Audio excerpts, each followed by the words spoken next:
കണ്ണേറ് സിഹർ കാരണമുണ്ടാകുന്ന രോഗങ്ങൾ വലിയ അപകടകാരികളാണ്.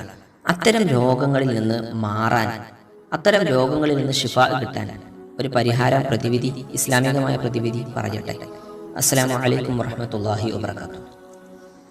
കണ്ണേറ് കാരണം ഒരുപാട് ആളുകൾക്ക് പല രോഗങ്ങൾ ഉണ്ടാവാറുണ്ട്.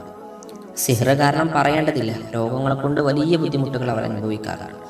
അത്തരം ആളുകളാണോ നിങ്ങൾ എങ്കിൽ ഇസ്ലാമികമായും അതിന് മാറാൻ, ആ രോഗം മാറാൻ കാരണമാകുന്ന ഒരു പ്രതിവിധിയെക്കുറിച്ച് ഞാനൊന്ന് പറഞ്ഞു തരാം. നോക്കൂ, പരിശുദ്ധ ഖുർആനിലെ ഒരു സൂറത്താണ് അതിനുള്ള പ്രതിവിധി. നിങ്ങളൊരു പാത്രം വെള്ളമെടുക്കുക, എന്നിട്ട് അതിലേക്ക് പനനീറോ അല്ലെങ്കിൽ രാമച്ചമോ, രണ്ടും നിങ്ങൾക്കറിയാമല്ലോ, പനനീർ അല്ലെങ്കിൽ രാമച്ചം, ഇതിലേതെങ്കിലും ഒന്ന് ആ ഒരു പാത്രം വെള്ളത്തിലേക്ക് ഇടുക. എന്നിട്ട് നിങ്ങൾ ചെയ്യേണ്ടത്, ആ പാത്രത്തിലേക്ക് സൂറത്തുൽ ഹുമസ, പരിശുദ്ധ ഖുർആനിലെ 104-ാമത്തെ സൂറത്താണ് സൂറത്തുൽ ഹുമസ.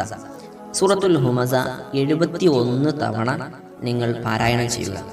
എന്നിട്ട് അതിലേക്ക് ആ എടുത്തു വെച്ച വെള്ളത്തിലേക്ക് ഇഷ്ഫി എന്ന് പറഞ്ഞ് മന്ത്രിക്കുക. നോക്കൂ, ഇങ്ങനെ 71 ദിവസം നിങ്ങൾ ചെയ്യണം. ഇങ്ങനെ 71 ദിവസം ചെയ്യണം. അപ്പോൾ ചോദിക്കും, ഇത്ര ദിവസം ഇങ്ങനെയൊക്കെ ചെയ്യണോ എന്ന്. പക്ഷേ ഇതിന് ഈ രോഗത്തിൻ്റെ ഗൗരവം നമുക്കറിയാമല്ലോ, അതുള്ള ആളുകൾക്കറിയാം എത്ര ഗൗരവമുണ്ട്. 71 എത്ര ദിവസം പറഞ്ഞാലും അവർ ചെയ്യുമെന്ന് ഉറപ്പാണ്. കാരണം അത്രയും പ്രയാസം അതുകൊണ്ട് ഉണ്ടായിട്ടുണ്ടാവും അവർക്ക്. എന്നിട്ട് എടുത്തു വെച്ച വെള്ളം അല്പം കുടിക്കുകയും അതുകൊണ്ട് കുളിക്കുകയും ചെയ്യുക 71 ദിവസവും. ഇൻഷാ അല്ലാഹ് വലിയ ശിഫ അതുകൊണ്ട് കിട്ടും. ഇനി ഒരാൾക്ക് ഖുർആൻ ഓതാൻ പറ്റാത്ത സമയമാണ് ഒരു സ്ത്രീക്ക്, അല്ലെങ്കിൽ അവർക്ക് ഖുർആൻ ഓതാൻ അറിയില്ല, അവർക്ക് എന്തെങ്കിലും ഒരു പരിഹാരം കിട്ടണമല്ലോ. അപ്പോൾ അവർക്ക് രോഗം മാറാനുള്ള ഒരു പരിഹാരം, കാരണമാകുന്ന ഒരു പരിഹാര മാർഗമാണ് നമ്മൾ ഈ പറയുന്നതൊക്കെ. ഇൻഷാ അല്ലാഹ് അതാണ് അടുത്തത് പറയുന്നത്.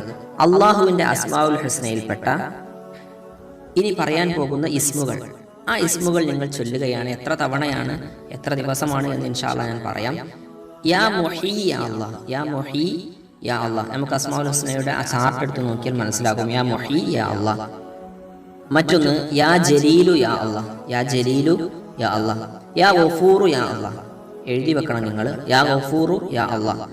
അതേപോലെ തന്നെ യാദൽ ജലാലി വൽ ഇക്റാം യാ അല്ലാഹ്, യാദൽ ജലാലി വൽ ഇക്റാം യാ അല്ലാഹ്. അതേപോലെ വളരെ പ്രധാനപ്പെട്ട മറ്റൊന്നാണ് യാ സക്കിയു യാ അല്ലാഹ്, യാ സക്കിയു യാ അല്ലാഹ്. യാ ലത്തീഫു യാ അല്ലാഹ്, യാ ലത്തീഫു യാ അല്ലാഹ്, യാ ലത്തീഫു യാ അല്ലാഹ്. അങ്ങനെ അതേപോലെ തന്നെ ഇത്രയും പറഞ്ഞ ഇസ്മുകളുണ്ടല്ലോ, നമ്മളിപ്പോൾ ഇത്രയും പറഞ്ഞ ഈ ഇസ്മുകളൊക്കെ, ഈ പറഞ്ഞ ഇസ്മുകൾ 111 തവണ വീതം 71 ദിവസം ഓതണം.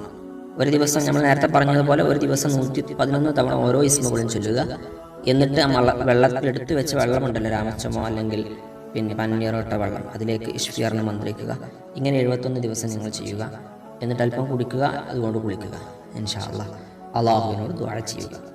അള്ളാഹു ഇതൊരു കാരണമാക്കി നമുക്ക് ശിഫ നൽകട്ടെ. അസ്സലാമു അലൈക്കും വറഹ്മത്തുള്ളാഹി.